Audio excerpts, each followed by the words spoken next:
He was from the village of Gawiran, but he was the bishop of Urmi, and his tomb is in the Old St. Mary's in Urmi. He's buried there. So he was here for about 20 years before the Civil War. Abraham Lincoln wasn't even president yet, and we had an Assyrian bishop here.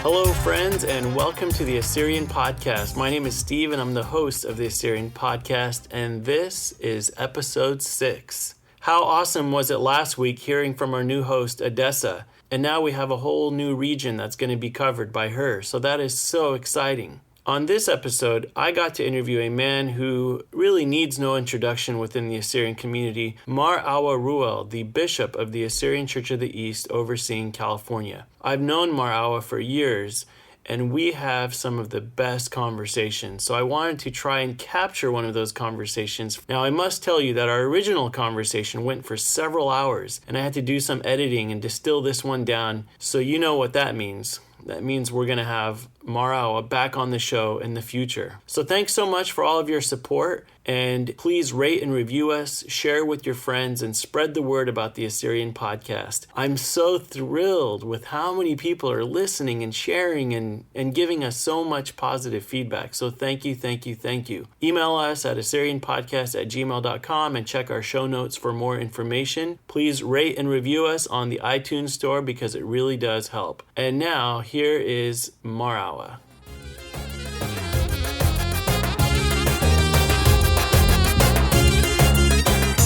Walk us through, how did you go from David to Mar Awa? So where does my story begin? My story begins when my parents and family arrived to the U.S. in January of 1975, coming in from Iraq, of course. And after a short sojourn in Lebanon for about a year and a half, they arrived in the dead of winter in Chicago, which in those years, the winters were quite harsh. And so I was born on the 4th of July, and I know there's a movie called Born on the 4th of July. My story is different than the protagonist of that movie. But yeah, so I grew up in Chicago, a Midwesterner by birth and by training. And from my childhood, I was always in the church, in the youth group, in the Sunday school first, and then in the youth group. And growing up with family and cousins and whatnot in the greater Assyrian community. So I was just sort of formed as I grew and went along in the Assyrian context, basically. And how many siblings? I am the youngest of 5 siblings. Wow. Yes. So and I survived, so that's a good thing. And you're the only one who have been born in the U.S.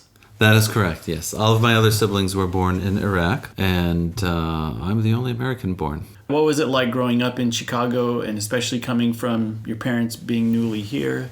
Well, yeah, I grew up in Chicago itself. So at that time, the majority of our people were in the city. The phenomena that we have now where Assyrians are mostly in the suburbs didn't exist back then. They were like right in the center of Chicago. They were in the center of Chicago, and I grew up in the North Park area. And so going to school, elementary school, I went to Hagen Elementary School and then Mather High School, which at the time, in the early 90s when I was there from 89 to 93, we had a large Assyrian student body at the time. I sort of just assimilated, as it were, in the normal culture. But at the same time, from my early childhood, as I mentioned, that I also grew up in the church. So I went to Sunday school at St. George Cathedral, Margi Vargas, which is still the largest church that we have in Chicago. Mm-hmm. And so from that early period of formation in my life, the church played a very important part. It wasn't something that was forced upon me by my parents. Now, is your family lineage a family of like priests or clergy? In terms of the lineage, we don't have what the church used to have, where we had dynastic bishoprics and archbishoprics, and at one point the patriarchate was also dynastic. Yeah, so going back to your story, I think what many people would love to know is, you're born in America, you have all the freedoms that an American has, and then you decide you want to serve the church and you want to give your life to the church. How did that happen? Obviously, there's the divine aspect in the sense that any vocation to the church is a divine calling. It's a calling from God. But by the same token, there's the human aspect of it where there's our free will and we have to sort of align our will to God's will, which is, I think, what happened. And my parents never forced me to enter the priesthood and then the service of the church, but I sort of grew up in it from Sunday school, from the youth that we had. You had an amazing experience, and you... Yeah, it was something that it's kind of weird. I can't explain it to say that there is this eureka moment or this, this light came up. And so it was gradual. It was sort of... It was gradual. It was formational, I would say. So there's this process from early childhood and then growing up as a teenager. And I mean, when I was ordained a deacon, I was in high school. I was made a deacon at 16, which is rather young. Mm-hmm. That might sound weird to those who And what happened? Well, I began to study the church's liturgy and Aramaic, which, of course, the services of the church. And you just love the language. I did, yes, at an early age. So in Sunday school, in addition to the basic faith of the church, we also learned modern Assyrian. So after my Sunday school years, when I got into the church's youth group at about 14, 15 or so, that's when I started to learn Aramaic from the older priests that were there in Chicago at the time. And that entailed reading the Psalter and translating the Psalter from Aramaic into modern Assyrian. So that was part of the exercise. And then evening prayers, of course, morning prayers on Sundays. So that was all. It's a process that took a number of years. So I began to formally study with some of our older priests in Chicago, I'd say at around the end of the 80s, when I was about 13 or 14. So definitely you love what you're doing at a very young age. And you mentioned a couple times that your parents didn't force you.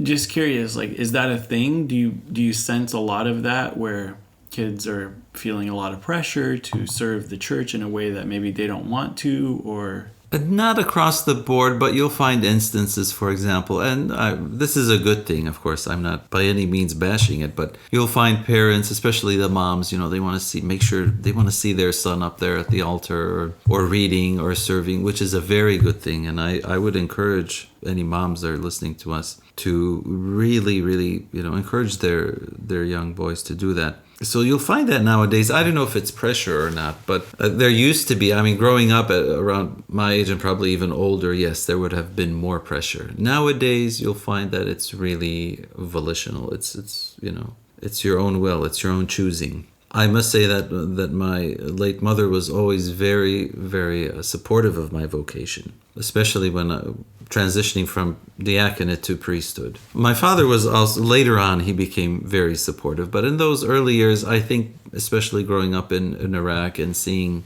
the hardships that the church went through at times, clergy went through over various parts of our history, that sometimes are big bumps. He felt that, he's seen Kasha so-and-so or Maro so-and-so have to suffer this over... They didn't want that as much. So they didn't want that to happen to them. But my mom was always very supportive. She never second-guessed my vocation. And when did your mom pass away? In May of last year. Wow, so not too long ago. Not too long ago, yep. And your father's still alive? No, he passed before my mother in August of 2013. How's that been, just being without your parents now? I must say that was probably the biggest hurdle in my life so far, and it did take some getting used to and transitioning mentally, psychologically, spiritually. But I think now I'm pretty much over that. And you're never over the loss, but the immediate pain and the realization that the parents aren't there anymore. And yeah, I think that's something that we all dread. We have no idea what it'll feel like. We have no idea what it'll be like. But we know, our parents are going to eventually move on. Right. And even though they were older, my father was almost 89, 90, about 90. My mother was about 83 or so. But still, it's the age never makes a difference. Mm-hmm. Yeah. But those two people were a powerhouse in your life. And you grew up in America, in Chicago. Are you a Bears fan? Yes, especially in 85. Oh, no, I'm just teasing. The best year for the Bears. Yeah. So but 85, I didn't follow you would have been like 12, 13. About 11. That's like the perfect time for your team to win it all. You can never enjoy a Super Bowl as much as you would at that age? Well, there was a hype. I mean, that year, of course, I don't know if you followed it or not, but the players were really they were phenomenal, and they were almost iconic. Refrigerator Yeah, Perry, Mike Ditka, Buddy Ryan, and Peyton, McMahon, Walter all these Payton, people that's they right. were almost icons. So you grow up in the church and also firmly planted in the American culture as well, and then decide you want to be a priest and give your life to the church, and then you do. Right, you get ordained as a deacon at 16, and then the next step you get ordained. What's after deacon? Well, even getting to the deacon part was kind of That's a hurdle. Not a hurdle, but I think that was really the foundation. So after the diaconate, sort of things just fell into place. But When you say diaconate, what does that mean? so that would be shamashuta, Okay. which entails the So three deacon. ranks of reader, subdeacon, deacon, qaruya, upadyakna, then shamasha. But at that time, as I mentioned, transitioning from Sunday school to the youth group, I have to say this for the record because it also played a major role in my own vocation was our late patriarch, His Holiness Mardenka. So growing up in Chicago, and of course he moved to Chicago in '82 from Iran.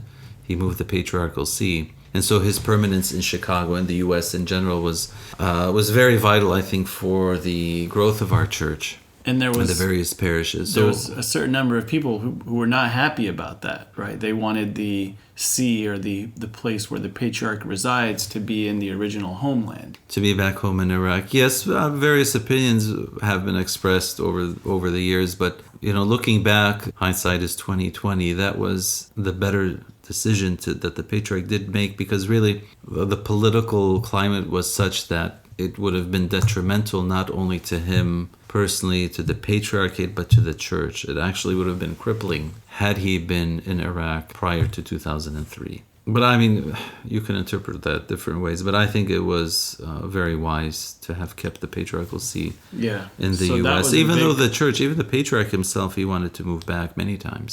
But, the political situation was so volatile that right when the decision was made and the patriarch with the rest of the bishops in synod, they had, made the formal declaration, then something goes wrong in the Middle East. Something goes wrong in Iraq. So it never really transpired. But his move to the U.S. from Iran, a few years just after the revolution, I think was the best move for the church here in the diaspora. Because at that time we really were still, and we still are in many respects, but particularly at that time we were an immigrant church. We were a fledgling church in the sense of really structuring parishes and dioceses in the U.S. Even though the church has had a presence in America since, well, the first bishop of the Church of the East came to the U.S. in 1841. So he went to Minnesota, so he was invited by the Presbyterian missionary Justin Perkins, responsible for the translation of the Bible into modern Assyrian. Mm-hmm. It's not the best modern Assyrian, but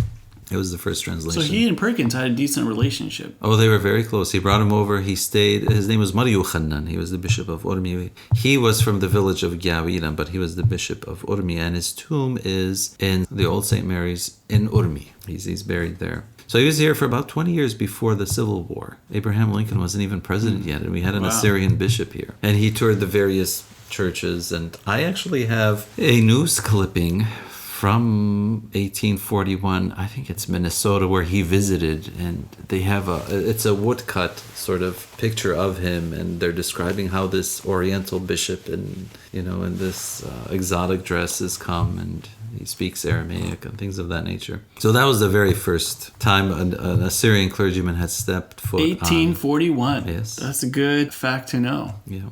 And then from then on, for the early 20th century, so 1919 was the second really major visit by one of our bishops from the Middle East who began to establish parishes in the U.S. His name was Maryuwala. He was the bishop of Barwar. And in 1919, he came over to visit, and he was made the honorary president of the first, and it had nothing to do with the federation at the time because there was no federation, but it was called the First Assyrian Convention that was held in Chicago in 1920. So he was the honorary president. And so he established parishes in Chicago, in New Britain, in Philadelphia and other parts of the Midwest. And then after him in 1925, the Metropolitan Marti Mathios came in from India, and he began to ordain priests and formalize what the bishop did before him a few years in Chicago, Flint, and in Gary, Indiana. And then he also went to Flint, to New Britain, and to other parts of the Midwest, and he established parishes, and they formally registered the church in Chicago and in New Britain in 1924. So in a couple of years, we're going to celebrate the church's formal presence of 100 years in the U.S. That's awesome. That's amazing. So when you were growing up in Chicago, the patriarch being seated there was huge for you because you had regular contact, and was he a mentor to you? He was, yes, in many respects, because he was very close to the youth group. So we had, at St. George, we had our regular youth gatherings on Sundays. So, and Fridays we would have, because I was also in the choir at the cathedral for about 2 to 3 years. So he would actually do the practice with the choir and teach them the hymns and the tunes. So we'd see him on Friday for choir practice, and then on Sunday he would stop by oftentimes to visit with the youth. At one point we had about almost 400 youth that were just running all over the place in the basement of the church, playing games, and he would sit down and play chess oftentimes with the youth that were there that were able to. So he would visit quite often. And so that really impressed many of us, and myself personally. Obviously, he knew our parents too from back home. So it was at that point, seeing me in the Sunday school and then in the youth, that he began to charge our priests there to begin to tutor me in Aramaic and then the liturgy of the church. And that's what began to happen in the late 80s. And then in 1990, when we had a new parish priest come in from Iraq, Archdeacon Schneeman, who's still in Chicago now, he formally sort of was charged by the patriarch to tutor me. And then, so from 90 to 92, I was with the archdeacon, who was the parish priest at the time. And then in January of 92, I was made a deacon by the patriarch. And then from 92 to about 99, I had further studies in the liturgy of the church by the same priest. And at that point, after graduating high school, I went to Loyola University at the Lakeshore campus. And what did you study there? Well, I did my undergraduate there. My major was theology and minor philosophy. So that's sort of really, the standard procedure. That's a firm foundation. But your story, it sounds like, you got amazing mentors at a young age, people who invested in you. You found something that you actually enjoyed, which was the languages and learning about the church and being a deacon. Right. And then you had amazing community around you with youth group and students and lots of people, and obviously having the patriarch there. And then I'm guessing when you get to college, you just fall more in love with the studying and the learning. Well, yeah, in college it accelerated, and I continued my studies in Aramaic and in the writings of the church fathers and the liturgy of the church. And so I did further research, just not simply with the parish priest, but also on my own. And so I as much as I could, I tried to deepen my knowledge, and just by finding other resources and reading and studying. And so that helped quite a bit. And then after I graduated in 97, I want to say. So I was at Loyola from 93 to 97. And I have to say I enjoyed my time there. Did you ever It's a beautiful campus. Did you ever join a fraternity? I had not, no. No. I Did they have any fraternities there? They did. Not any Assyrian ones or anything having to do with... I'm just trying to catch a feel for what you were like, back in your college days. You were just in the grind, in the books. In the books, yes. Did you work anywhere? Or? Yes, I had a work-study program that I worked at the theology department and at the library. So I did some work study when I was there, which was good because I had access to books a lot. And so you got the firm foundation as a deacon, you got your undergraduate, and then you went on for your master's? Well, yeah, after I graduated in 97 from Loyola, I was charged by the patriarch to go to seminary. So in Chicago, in the suburb of Chicago, in the city of Mundelein, there's the University of St. Mary of the Lake, which is the Archdiocese of Chicago Catholic Seminary. So I, along with one of our other priests who is now in Chicago, Archdeacon William Tuma, and our bishop in Syria, Bishop Mar Ephraim Athniel, he was a priest at the time. The three of us were together as classmates at Mundelein Seminary. So we did an extra. So you all went through this program together, basically? Yeah, they were there a year or two before me, but I was there for about 2.5 years because I had the undergraduate and I had the philosophy. In divinity. Yes, my MDiv, and it took me about 2 full years and 1 summer semester. And then you went to Rome to get your doctorate? Well, after graduating, I was ordained a priest by the Patriarch on May 23rd, 1999. So it'll be 20 years next year. Mm-hmm. It was Pentecost Sunday. And actually, myself and Father William were ordained priests together, and Bishop Ephraim was made a core bishop at the time, so the same ordination. And then a month after that, our church had some scholarships from Rome, and the Patriarch sent me and Father William to study and do our licentiate, which would, in essence, is another master's, and our doctorate at the Pontifical Oriental Institute. Wow. So, and how many years were you there? Well, I was in Rome for 6 years, from 1999 until 2005. And I did my master's, and I began my doctoral studies in liturgy, in Eastern liturgy, because that's the institution in Rome where, if you'd like to specialize in Eastern theology and Eastern patristics and liturgy, that would be the place to go. So I was there from 1999 to 2005.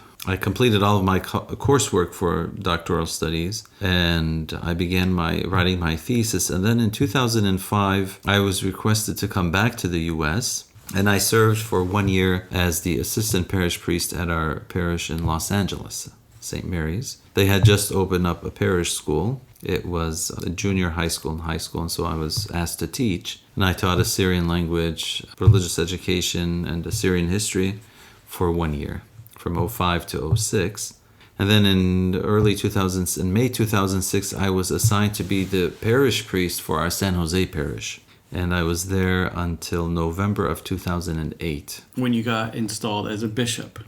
November 2008, yes, I was early. Well, or before that, in October, in the synod that took place in Duhok in Iraq, I was elected bishop for the newly restructured Diocese of California, wow. which has the 3 parishes in the Central Valley area, Modesto, Ceres, Turlock, 2 parishes in the Bay Area, San Francisco, San Jose, and we have a Sacramento mission. And we have a parish in Seattle, Washington. So all of these parishes were grouped together to form one diocese, which was called the Diocese of California. And I was ordained at the Cathedral Church of Marzaya in Modesto by the late His Holiness Mardinka on November 30th, 2008. So the 10-year anniversary is coming up. I believe so, yeah. I stopped counting after the first 2 years. Well, what about the doctorate? Did you ever finish that? Well, yes, the doctorate I finished when I was the parish priest in San Jose. Got it, yeah. Which was a difficult period because the church was going through issues that we had with when one of our bishops was suspended and removed, and then there was a whole... Oh, the juicy stuff. The juicy stuff, yeah. Which we probably won't go into during this podcast. So what about... But as I was saying, so I was... that was my first full-time parish that I was given charge of.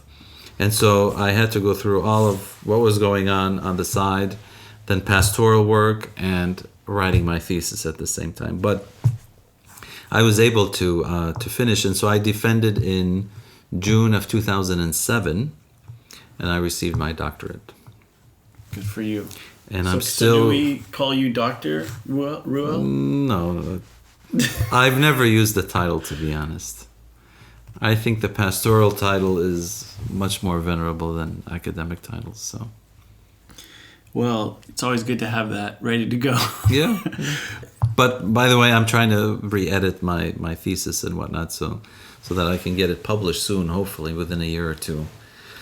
And it's on the liturgy of the church and the history of the church's liturgy, how it developed. So in between a lot of different stuff. I look forward to reading that. Yeah, it'll be interesting because it's not simply liturgy. I mean, there's tracing through. There's a lot of, and I'm sure we'll go through other questions that you have in the podcast, but there's a lot of ethnic background to the liturgy as well.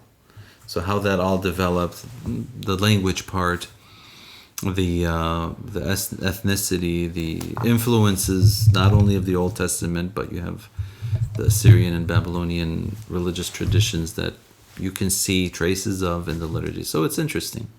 So we can maybe do another podcast on that later after my book comes out. I want to jump in now to some other questions I feel like you would want people to actually hear. Sure. Across the country, one of the things that's happening is people simply are not going to church as much anymore. Mm-hmm. At least that's what the polls say, and I heard you reference that in one of your talks. Right.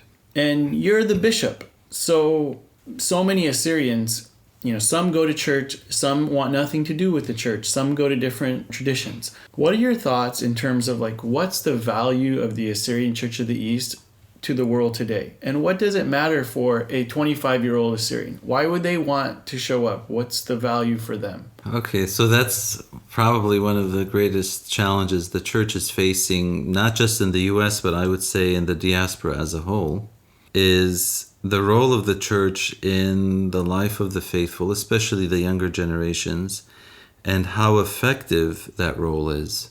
Well, needless to say, maybe I should backtrack. As a people, and you asked a very pointed question that's important, which do you think is a fair question? It's a very fair question, but let me sort of backtrack and ask, if I can ask myself a question. Let's have a good conversation. Why is the Church of the East of any importance to the Assyrian nation, the Assyrian people, whether they're 25-year-olds, 80-year-olds, just being born? I think many would easily say, if it wasn't for the Assyrian Church of the East, Assyrians wouldn't exist today, that it's what's kept the nation together. Yet there are so many people now, they're like, well, we're in the United States of America. We can do whatever we want with our lives. We have our civic organizations that keep us together. We're trying to get our own homeland. So the Church of the East has been valuable for all this time, but what's the value today? Well, we have to remember that as a people, and you mentioned it, the Assyrians do not have their own homeland. In fact, very, very sadly, we're being driven out of our own homeland.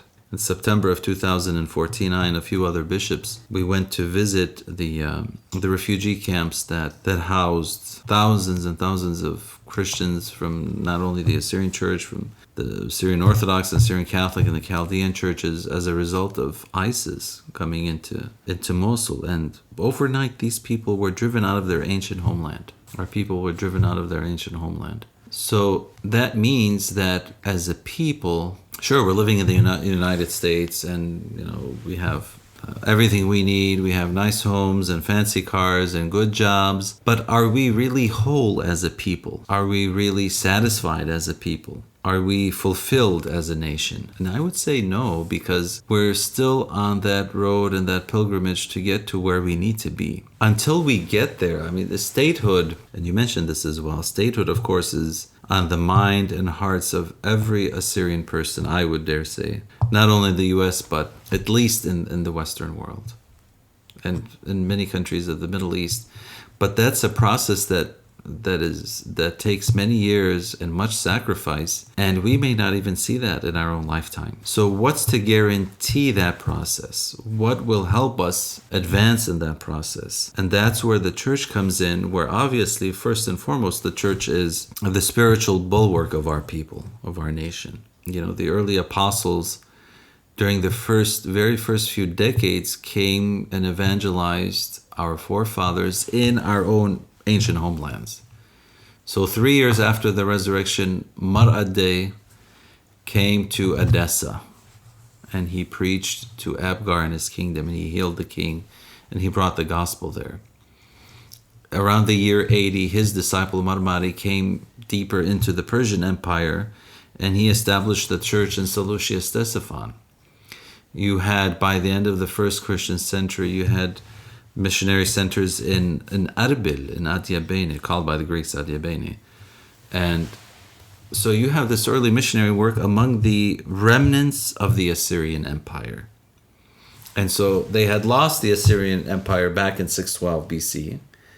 But now there's a new, quote-unquote, empire being formed, which is the church, which is the kingdom of God, which is the Christian faith, which is now the Assyrians who are forming this empire which is spiritual in nature. And that empire really, really advanced. I mean, when you see that in the annals of the church, the history of the church, then in the 4th century and very early 5th century, the earliest Christian university was formed by our spiritual forefathers. So you're saying that, if I'm connecting the dots here, you're saying that the church has always been the one that's created a land, whether it was inside the land or outside the land. It's created a place for Assyrians to be Assyrians. It's created a place, and it's created an identity for us. So during the modern age to our present age, 1500 to right.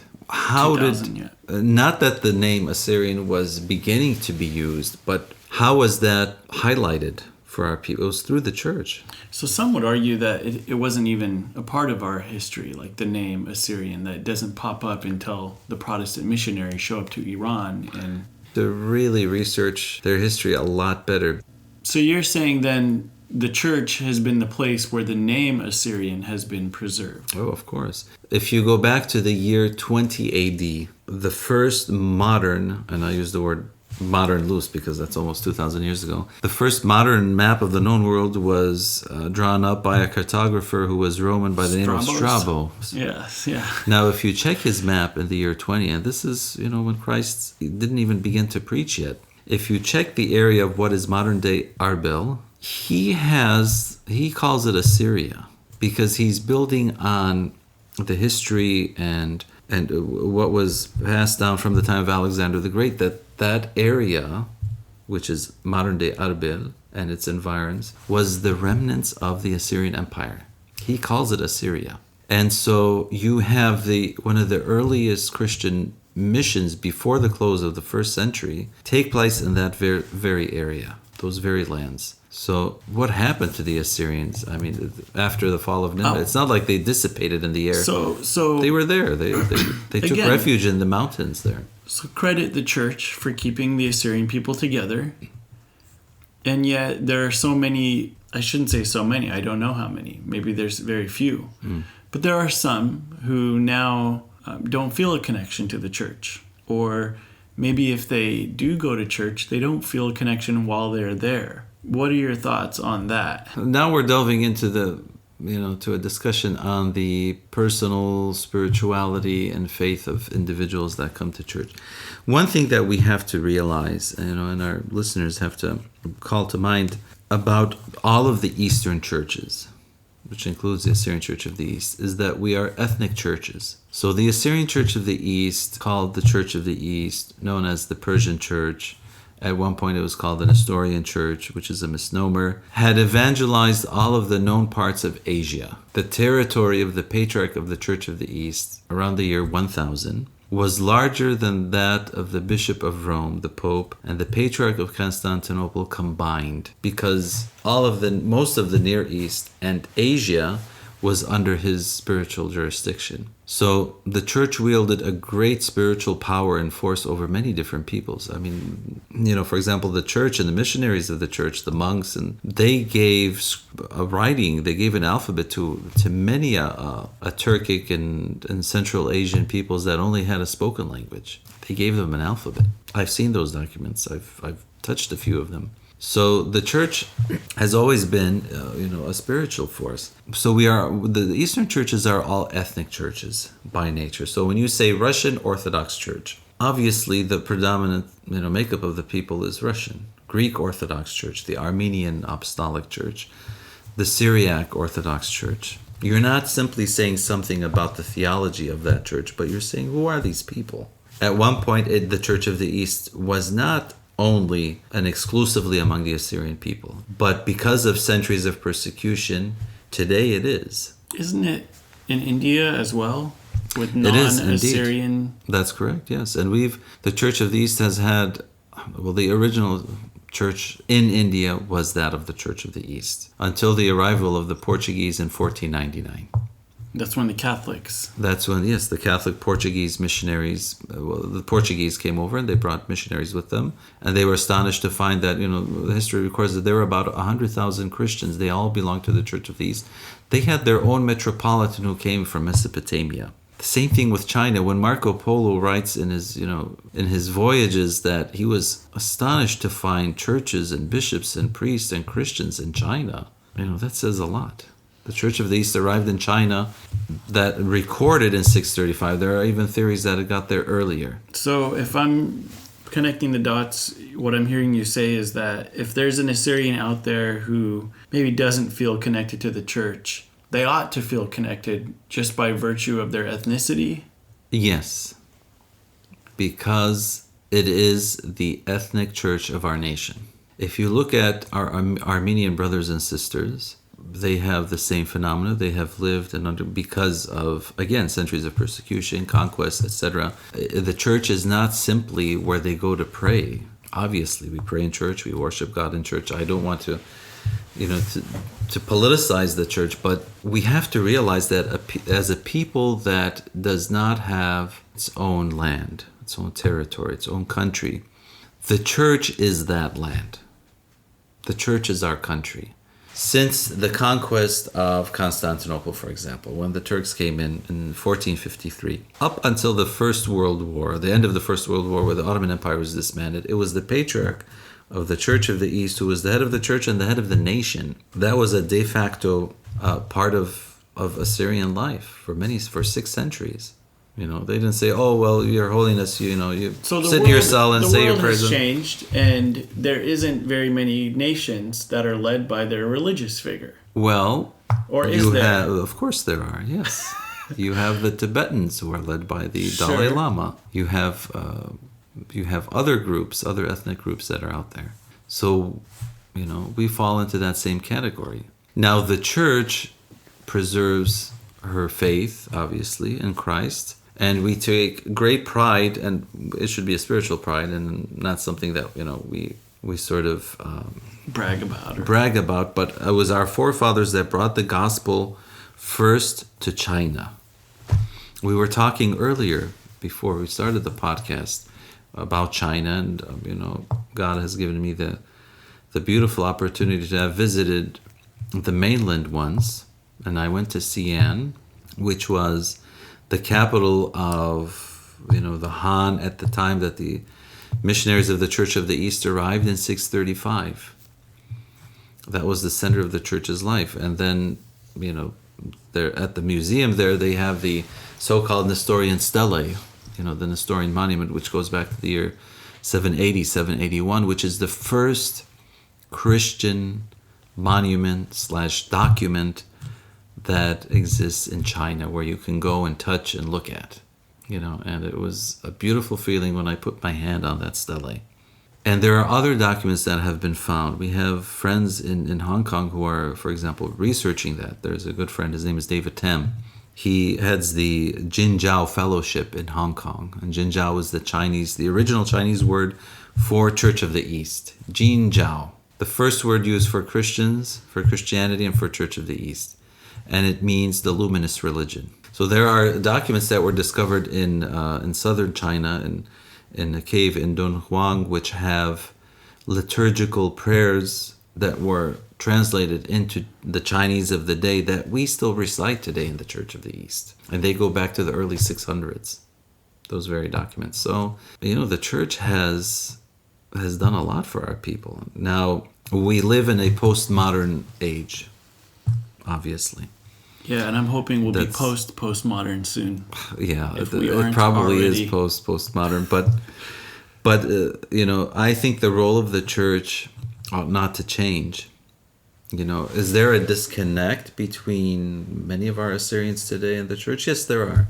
If you ask the older generations, there are more political reasons for that. If you ask the younger generations, they'll say, "Oh, well, we don't understand the old language." And yeah, so how do you solve these so issues? And so, we don't understand him. And if a kid shows up to the church and they don't understand what the priest is saying, doesn't that kind of create a dilemma for either the kid who's has to somehow pretend like they're interested, or the pastor, the church, to say, do we have a responsibility here to adjust our language or adjust how we're connecting with the people so they understand? That's a valid point, but I think I tend to look at it a bit differently.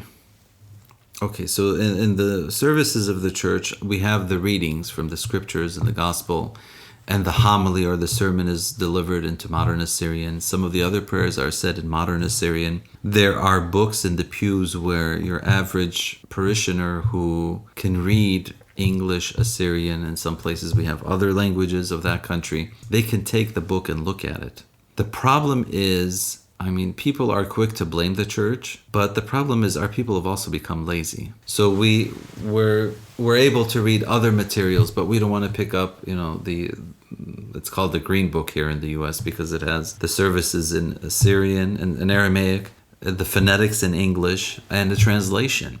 So there's really no excuse. So if you can read any of these languages, you can follow the liturgy along, and you can hear the preaching in modern Assyrian, you can hear the readings in modern Assyrian, and all of the communion hymns that are recited during the communion, many of them that were authored by the late Patriarch Mardancha in order to foster the participation of the worshippers on Sunday are in modern Assyrian. We have the really ancient ones that are venerable, like the communion hymn of Saint Ephraim the Great, of Marapram Rabba, Maran Isho, the ones of Marnarse, the harp of the spirit, Awat Wishta. These are hymns that our forefathers sang back in the 300s and the 400s, and the church is still using them today. We're using them not because we're a museum, just to keep them because they're old, but because we have that connect with our spiritual forefathers, and the church is trying to keep that link alive. It's not acting merely as a museum. But again, because we are a people where we don't have our own homeland, the church is trying to do, for example, in all of the parishes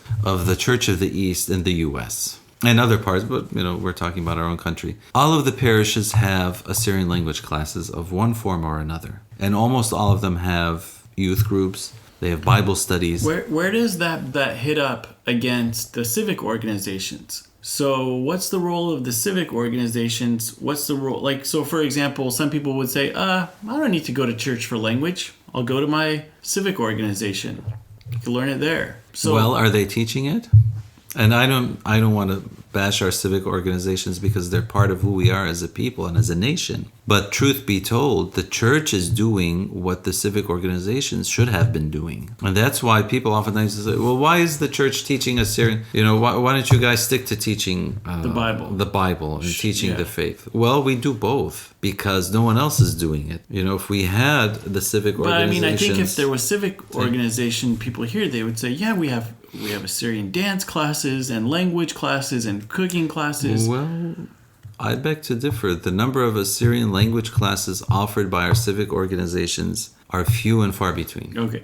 So your position is we as the Assyrian Church of the East are keepers and carriers of this unique Assyrian tradition and faith. By default. By default. So I'm not trying to downplay other churches and also the civic organizations. Again, I don't want to come across as if I'm bashing them or anything, but I'm just stating facts. The fact that the Church of the East has been the soul of this nation, it's a historical fact. I'm not saying it. I don't need to make a plug for the church. Doesn't need a plug. Right. I'm not here to, Yeah. This isn't a free commercial for the church. You know what I'm interested in, one reason for having you on the podcast is because I think so many people, when they think of the church, they think it's irrelevant. It's not important. And the reason why I say that is based on attendance. It's not like I walk into a church on a Sunday and it's packed. And we're talking Assyrian, non-Assyrian, right. This is not an Assyrian Church of the East thing. It's a problem that Christianity as a whole has. Sure, what's the value? Why should I be a Christ follower versus a happy, jolly person who enjoys nice brunches on Sundays with their friends? I don't need to have communion served to me at the church. I have communion on Sunday night with my next door neighbors, and we have a barbecue together. We like to drink beer. We brew our own beer. There are folks out there who say the church doesn't make me happier. It makes me feel guilty about myself and not in a healthy way. So my understanding is you as the bishop is someone who's overseeing how the church is serving its community. So that's where I see there's possibly a disconnect of, are we serving? Do you feel the Assyrian Church of the East is serving in a way that's truly meeting the needs of people today. Let me put this disclaimer out. There's always room for improvement. That goes without saying. Yeah.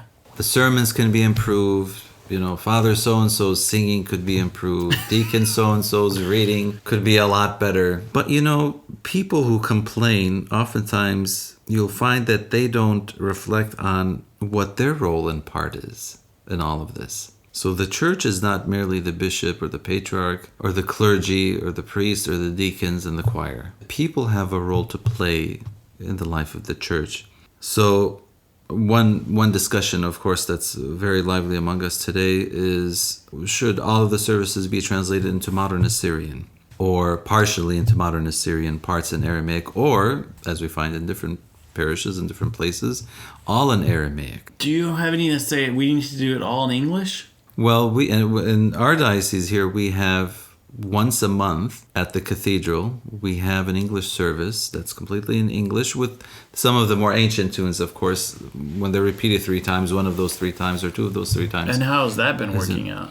Well, to be honest, we used to have it every Sunday. But And we studied it, and the parish priest spoke to me and he said, Your Grace, why don't we do it once a month? Because attendance isn't. And the same people that were coming in at the Aramaic service in the morning were the ones coming predominantly to the English service. So the response from typical kind of religious people is, oh, the world is just full of sinners.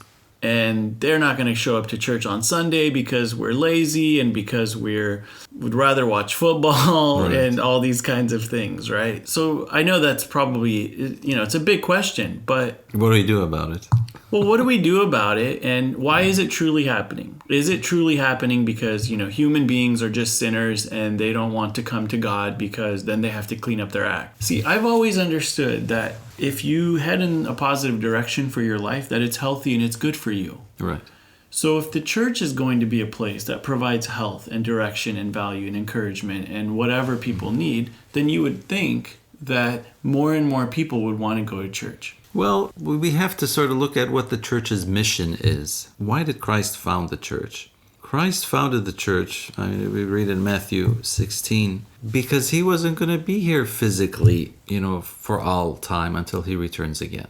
He left the church as his physical presence in the world. So, for example, one of the fathers, I believe it's Patriarch Timothy II, in one of his commentaries on the sacraments, when he's explicating on what the altar is, and basically he's saying that the church is the sacrament of Christ, meaning the church, but by the church I don't mean a physical structure, of course. The church with its faith and sacraments and the proclamation of the gospel is the sacrament of Christ. It makes Christ present in the world. That's how Christ is present. And when we don't see that, when we don't see a need for it in our lives, many times when I see people, for example, either visiting or a home visitation, whatever it is, I would say, oh, you weren't in church yesterday. And I used to do that as a priest too. I used to call people out in a nice way, not in a judgmental way. Yeah. And I said, oh, for example, I saw your dad in church, but you weren't in church yesterday.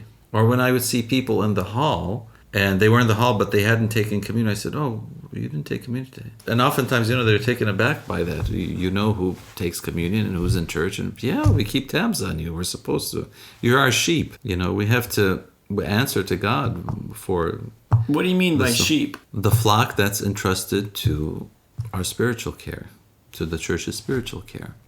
Well, it's been a blast, so thanks for taking the time. And thank you, Steve. I hope you'll be a regular on the show. Well, there's a few podcasts we got to get through, I think. Thank you for the time, and God bless all of our listeners.